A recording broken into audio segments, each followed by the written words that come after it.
Hello friends, আজকে তোমাদের দেখাবো এক বাঙালিয়ানা রান্না নতুন।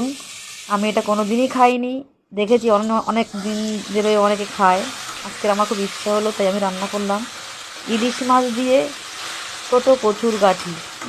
দেখো কেমন করে রান্না করছি। প্রথমে মাছগুলো ভেজে নিলাম, আর কচুগুলো সিদ্ধ করে নিয়েছি আমি প্রেশারে, তারপরে ছাড়িয়ে নিয়েছি। এবার মাছগুলো ভেজে তুলে নিলাম।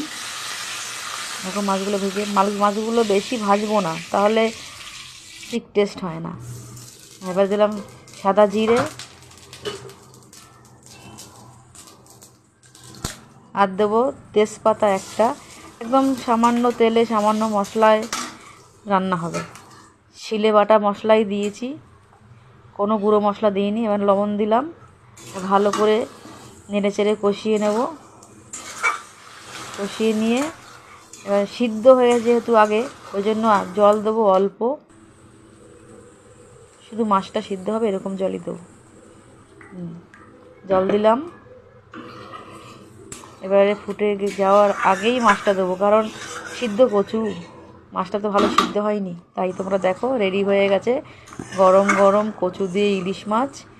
তোমরাও করে খাবে, আমি আজকে নতুন করে খাচ্ছি, কেউ দেখতে ভুলো না, দেখবে দারুণ টেস্ট খেতে।